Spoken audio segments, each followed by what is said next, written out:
What's up, world? I'm Cameron McKinney, and this is Pop Culture Spotlight, a podcast about the movies Ghostbusters Afterlife and Nightmare Alley.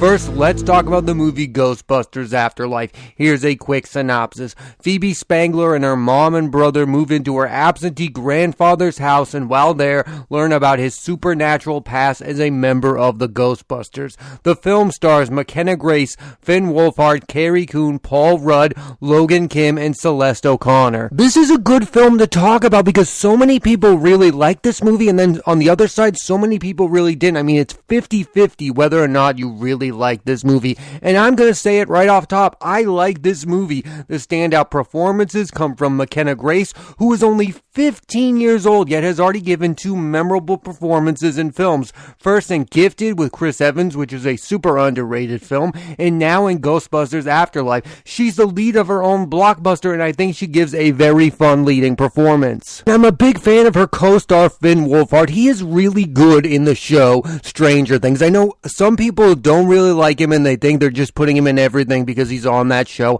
I think Finn Wolfhard is a good actor. And I think it's cool that in the show Stranger Things, his character dresses like a Ghostbuster for Halloween and now he's in a Ghostbusters movie. Those kind of things are cool. And finally, Logan Kim plays the best friend of McKenna Grace's character who calls himself Podcast. I thought he was the funniest part of the film. McKenna Grace will next appear in Grace, a film directed by Olivia Wilde, and Wolfhard will star in When You Finish Saving the World, the directorial debut of Jesse Eisenberg, along with Julianne Moore, and Guillermo Del Toro's Pinocchio adaptation. The director of Ghostbusters Afterlife is Jason Reitman, who on paper doesn't seem like the best fit for a movie like this. His filmography includes Thank You for Smoking with Aaron Eckhart. That is a really good film. I highly recommend it. Then he went on to direct Juno, which was a sensation. I think people forget how big Juno was as a movie. It turned Elliot Page into a star. It turned Michael Cera into a star. It was an early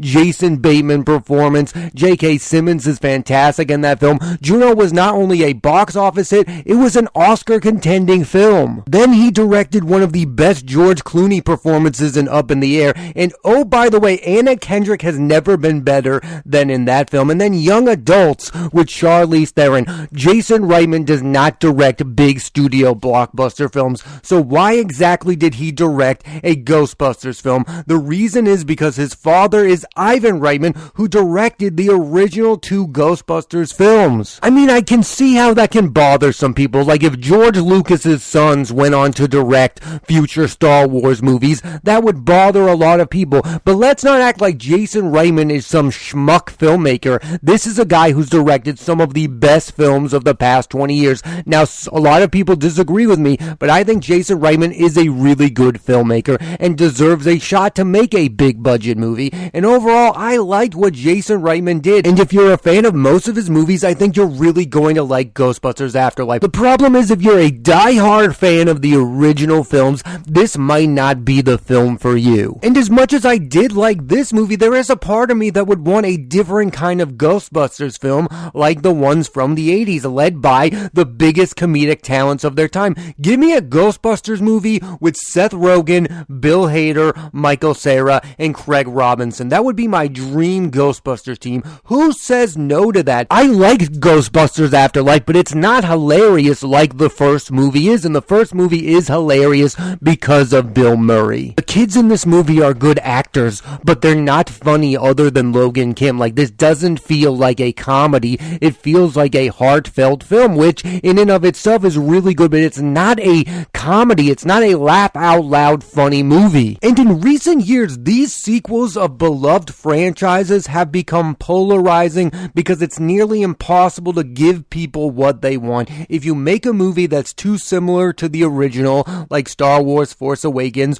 which I think is great, and Jurassic World, people get mad because of the lack of originality. But then if you make something so different than the original work, you get accused of not giving fans what they wanted, like with Star Wars The Last Jedi. There will never be a clear consensus on movies like these. Because the truth truth is, we never had a clear consensus on these type of movies in the first place. We now have this large outlet called the internet where we can give every opinion ever on every film. Not everyone was a fan of the original Star Wars trilogy. Not everyone loved the original 2 Ghostbusters film. We just all thought that we did because there was no internet for these loud naysayers to say the problems with those films. Everyone on the internet has a problem with everything. There will never be a clear consensus favorite blockbuster moving forward because of the internet. There's always going to be loud people saying, I don't like this movie, and here are the reasons why. We have those now. We just didn't have those back in the 80s when the Star Wars movies and the Ghostbusters movies and all of those type of movies were being made. Just look at what happened to the 2016 female-led Ghostbusters movie. It's an average okay film, yet it's one of the most polarizing studio films in recent memory because some misguided so-called superfans are upset that someone messed with the sacred cow that is Ghostbusters. It's ridiculous. Ghostbusters is just a silly comedy. These kind of movies reveal the dark side of obsessive fandom. And this problem isn't going to go away anytime soon. It's going to happen when Indiana Jones 5 comes out. That movie's going to come out and we're going to say, oh, that movie's nothing like the original Indiana Jones films that we all grew up and loved. That's the problem. There's no way to please everyone when it comes to these nostalgic properties because they all think of those nostalgic properties as their childhood, and when you remake them and you give them something they didn't want, they look at it as, you're ruining my childhood. Right now you have that online debate about Luke Skywalker, about how Star Wars won't get rid of Luke Skywalker, because the honest truth is, if they got rid of Luke Skywalker and stopped using him from now until forever, no one would care about Star Wars, because that's the nostalgia. You bring back Boba Fett, you bring back Obi-Wan Kenobi, you bring back Luke Skywalker, because that's what the people wants, and if you don't give them that, they're not going to watch your shows and movies. It's the same thing with this movie. You couldn't make an original Ghostbusters movie without Bill Murray, Ernie Hudson, and Dan Aykroyd showing up, or people would have gotten upset. There needs to be a little bit of nostalgia to get people interested in these movies moving forward. The other thing that people are annoyed about with this film is this idea that they're trying to sell this movie to kids with the mini marshmallow characters. And yes, they are. It's like Star Wars with the Ewoks and Jar Jar Binks. These movies are meant to make money, and one of the biggest ways to do that is to make it family friendly. I don't know why people still get worked up about it. They want the biggest audience possible. If they make a cuddly creature to gain people's interest, then that's what they're going to do. It's like Grogu, aka Baby Yoda in The Mandalorian. He doesn't need to look like that. Do you know why he looks like that? To sell toys. That's what they're in the business of, making property to get your kids interested. They're not trying to please the 50 and 60-year-old fans. They want new fans so they can keep the franchise profitable. And there is a part of me that thinks it's completely ridiculous that there are these guys out there with these Ghostbuster things going, oh yes, I'm nostalgic towards the time period where I wore a Ghostbusters backpack. Why can't the kids of this era get their version of that? Why is that so bad? Ghostbusters was a silly kids movie if you really think about it, so then they just made another silly kids movie about it. Settle down. Is Ghostbusters Afterlife as good as the original Ghostbusters film? No, but it does have something you don't see in modern studio movies, sentimentality, which is something that was also in Spider-Man No Way Home. Both are heartfelt, and that's what I want from these kind of movies. I want some emotion and meaning, and in that way Ghostbusters Afterlife delivers in a big way. I don't want an emotionless movie. I don't care if it's a studio movie. I don't want if it's an indie movie. I want to feel something after I watched a movie. I don't want it to be just entertaining. The movie made just under $200 million on a $75 million budget during a pandemic. There will at the very least be another Ghostbusters sequel, and I'm here for it. Bring back McKenna Grace. Bring back Finn Wolfhard. Bring back Harry Coon. Bring back Paul Rudd, who I thought was actually really funny in this movie at times. And please bring back Logan Kim, and I wouldn't even be mad if Bill Murray played a bigger role in the sequel movie. I mean, it would be cool to see Bill Murray in a full return to this character. Overall, I think Ghostbusters Afterlife pays homage to the original while moving the plot forward and making it feel modern modern, and really, that's all you can ask for. I definitely recommend you check out Ghostbusters Afterlife. Now let's switch gears and talk about the movie Nightmare Alley. Here's a quick synopsis. Stanton Carlisle is a loner until he gets a job as a carny, where he starts to form his own act and is soon consumed and blinded by his own selfish ambition. The film stars Bradley Cooper, Rooney Mara, Cate Blanchett, Willem Dafoe, David Strathairn, Toni Collette, and Richard Jenkins. There's two major selling points for this movie. It's super all-star cast, and the director of the film is Guillermo Del Toro. Here's what I liked about the movie. First, the standout performances. Bradley Cooper delivers one of the best lead performances of his career. It's a very different type of performance. He turns off the movie star charm. It's been well documented that Leonardo DiCaprio almost starred in this movie, and I think Cooper is the better fit for the movie. Leo would have been too charming for the character. Cooper is better at playing someone down on his luck. I also think Cooper is just better at accents. Then you have Rooney Mara, who is given a sometimes thankless role and turns it into a really good performance.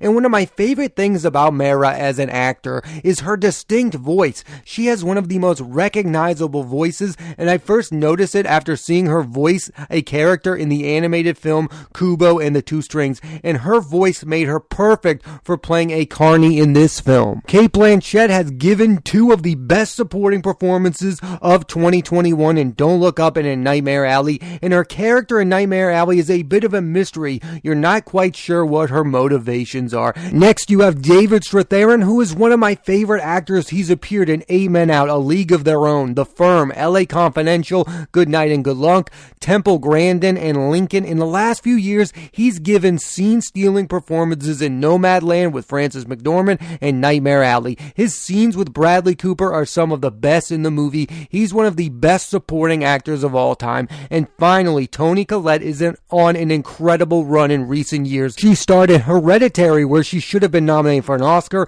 Velvet Buzzsaw, another decent horror film, Knives Out, one of the best murder mystery movies ever, I'm Thinking of Ending Things, a very odd film with good performances, and Nightmare Alley. Her first scene with Bradley Cooper is tremendous. It's crazy that she hasn't been nominated for an Oscar since her first nomination in 2000 for The Sixth Sense. She's one of the most underrated actresses working today. Cooper's next film is Maestro, which he will direct and play composer Leonard Bernstein along with Carey Mulligan and Jeremy Strong, and Rooney Mara will next star in Women Talking with Frances McDormand, Ben Whishaw, Claire Foy, and Jessie Buckley, Brideshead Revisited with Andrew Garfield, Cate Blanchett, Ralph Fiennes, and she is going to play legendary icon Audrey Hepburn in a biopic. Both projects are directed by Luca Guadagnino. I mean, that could be the movie that Rooney Mara finally wins an Oscar. Her playing Audrey Hepburn, that is just made to be an Oscar contending performance. Let's talk about the director of Nightmare Alley, Guillermo Del Toro, who has had a fascinating career. He's directed both big blockbuster films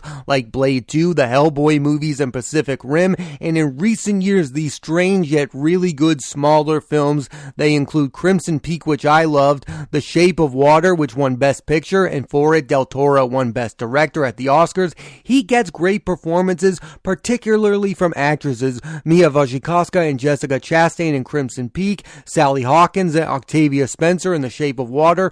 Both were nominated for Oscars, and Rooney Mara, Cate Blanchett, and Toni Collette in Nightmare Alley. Del Toro's next film is a stop-motion adaptation of the much-beloved Pinocchio with a star-studded cast that includes Cate Blanchett, Tilda Swinton, Ewan McGregor, Christoph Waltz, John Turturro, and the aforementioned Finn Wolfhard. It's interesting to point out Disney is also making a live adaptation of their animated classic directed by Robert Zemeckis with Tom Hanks, Cynthia Erivo, and Joseph Gordon-Levitt. Both films are coming out later this year, so 2022 is the year of Pinocchio. Getting back to Nightmare Alley, it's a really good movie that feels like it's missing something, maybe a great scene or moment, but something is holding it back from being great. It's also one of those movies that gets better after you see how it ends, like Memento, Shutter Island, or The Power of the Dog. Like, it's not endlessly entertaining throughout. You really have to get to that ending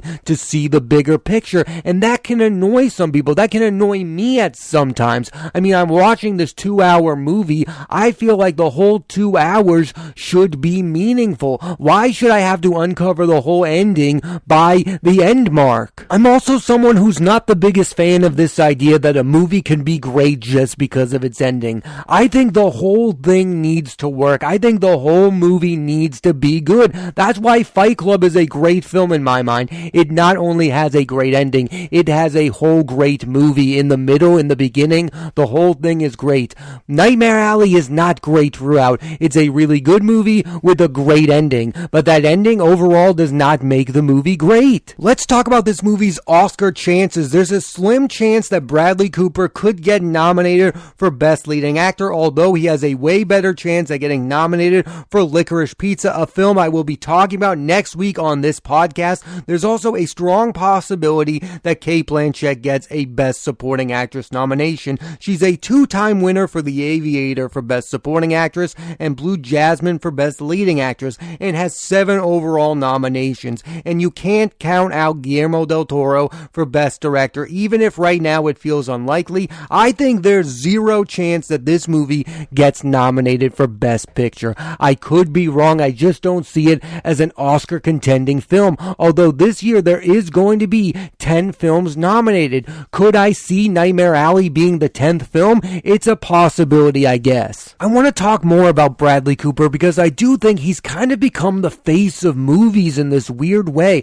I mean, since he's directed A Star Is Born, and this year particularly, he has starred in 2 films directed by Paul Thomas Anderson and Guillermo Del Toro. So he's one of the most sought out after actors. He's working with the best directors, and he's directing his own films. He is at the height of his movie star powers, and he's also getting critical acclaim for both of his performances this year in Licorice Pizza and Nightmare Alley. I think he's a bigger name now than he was when he was nominated for Best Leading Actor 3 years in a row for 2013 Silver Linings Playbook, 2014 for American Hustle, and 2015 for American Sniper. Those movies were really good and those performances were really good, but they were kind of polarizing. Some people loved those movies and some people didn't. It feels like there's a consensus that Bradley Cooper is doing the best acting work of his career this year. Overall, Nightmare Alley is a bit of a slow burn that gets better as it goes on. It's got a star-studded cast.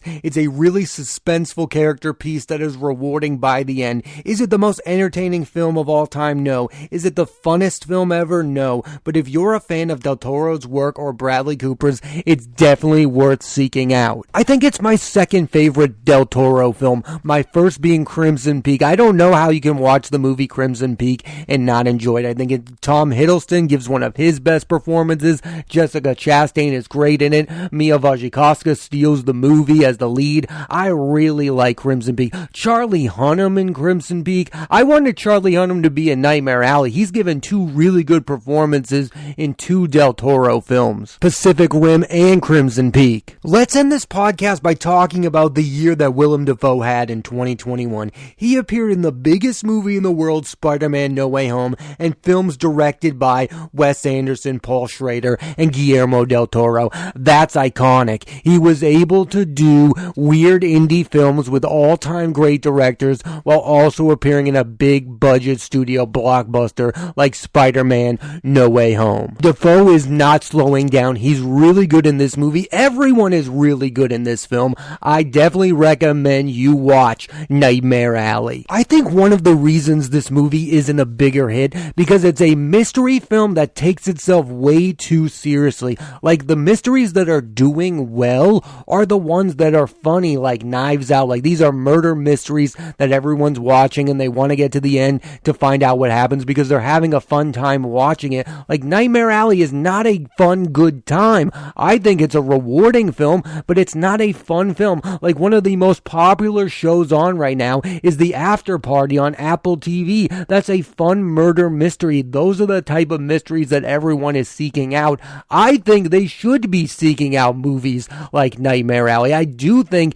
it is a good, solid mystery film. It's just not the type of mystery film that everyone is seeking out right now. I think it's definitely worth watching Nightmare Alley, especially if you're a fan of mystery. Thanks for listening to this edition of Pop Culture Spotlight. I'm Cameron McKinney, and there'll be a new episode of the podcast every Thursday on Apple Podcasts and Spotify. And this week, week, I put the spotlight on the movies Ghostbusters Afterlife and Nightmare Alley. Next week is a must-listen-to episode as I'm talking about the movies West Side Story starring Rachel Zegler, Ariana DeBose, and Mike Face, directed by the one and only Steven Spielberg, Licorice Pizza starring Alana Haim, Cooper Hoffman, and Bradley Cooper, written and directed by Paul Thomas Anderson, and Kimmy starring Zoe Kravitz, directed by Steven Soderbergh. That's 3 films directed by 3 of the best filmmakers of all time, so tune into that and please rate, review, and subscribe.